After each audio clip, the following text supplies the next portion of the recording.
What's going on, fantasy world? It's your boy Hot Soup, man. Boy, did we have a crazy week 6. I'm here to give you our overachievers for week 6 right now. I'm glad everybody could check in. Overachievers for this week, man. A lot of people that are probably on the waiver wire or somewhere were on your bench. Guys that we usually don't start, but had a ridiculous game or definitely overachieved from what they were projected. First off, we're going to go with 2 quarterbacks. Number 1, he was number 5 overall in QB scoring this week, Sam Howell. Sam Howell versus Atlanta went off for 151 yards and 3 TDs, no interceptions. Sam Howell is going to be a great streamer for you. He has a lot of weapons over there with those Commanders in Washington. There's a lot of quarterbacks going down right now.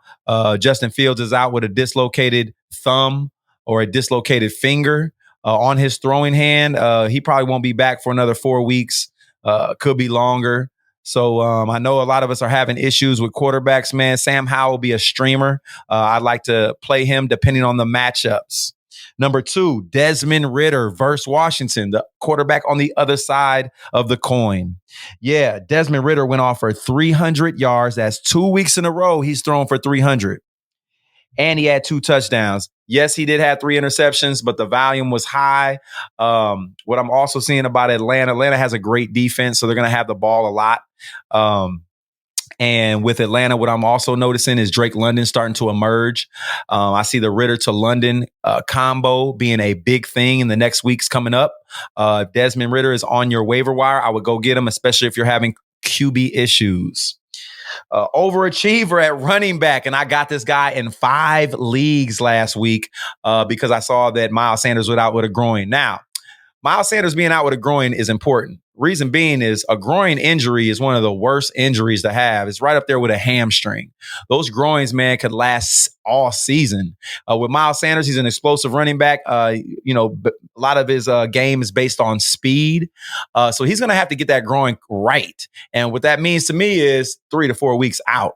Now, they probably won't put him on injury reserve because he could come back in 3 weeks, 3 weeks. But the fact is, if he's not 100%, man, he's not going to be no good to anyone. So Chuba Hubbard was very serviceable this week. Chuba Hubbard ended up number 7 overall in running back scoring, and he had 19 carries for 88 yards and a touchdown. The fact he got 19 carries, to me, they trust him. The rookie Bryce Young is definitely going to have to lean on this guy, Chuba Hubbard. So if Chuba Hubbard is still out there, y'all need to go grab him. He had a great game, great showing, and is going to prove that he probably is going to be that man in the next coming weeks. Next on my list, Kyren Williams. Even though Kyren did get injured, who knew Kyren would go off for 158 yards off 20 carries? Oh, my God. But he is injured now.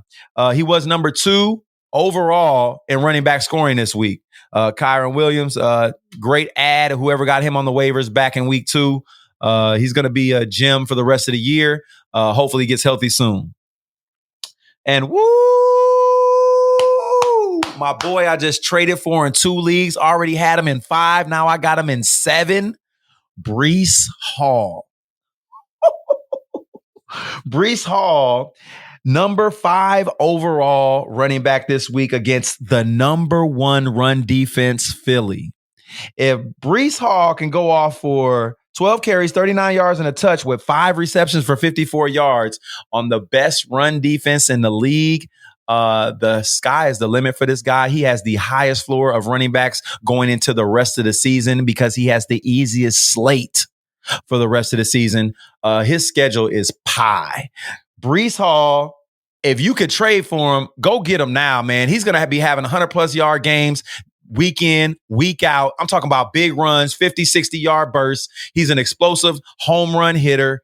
Breece Hall, man, I'm trying to go get him in more leagues. Number 6 overall receiver this week. We'll go with 3 receivers, overachievers. Drake London. Everybody's been benching him. He had the goose egg in week 1. Do you know in the last 5 weeks, this man has 40 targets? He had 12 targets on Sunday. Listen, Drake London went off for 9 receptions, 125 yards, and he went off last week. He's emerging as a top 15 receiver. Drake London, get him in your lineups. Michael Pittman. Woo! Did y'all hear the news? Yeah, Anthony Richardson is probably out for the season. That's what reporters are talking about right now. The coach said probably won't have him for the rest of the season. He's getting shoulder surgery next week. So no more Anthony Richardson, meaning the helm belongs to Gardner Minshew. That's right. Gardner Minshew is going to have the helm. Now, he is one of the most serviceable backups in the league, meaning he could start for some teams. So Gardner Minshew, very serviceable. He's more of a pocket passer, meaning that's a good thing for Josh Downs and your boy Michael Pittman. Michael Pittman with Gardner Minshew in the game goes off for 14 targets. Ooh. That said right there, if I got Michael Pittman on my bench, I'm starting him this week. I'm just letting you know I got Michael Pittman in about 3-4 leagues. I'm going to start him in every league with Gardner Minshew. 14 targets. Man had 9 receptions, 109 yards. The touchdown's going to come. Didn't come this week, but they're coming. So with that said, Michael Pittman, y'all better start getting him in your lineups.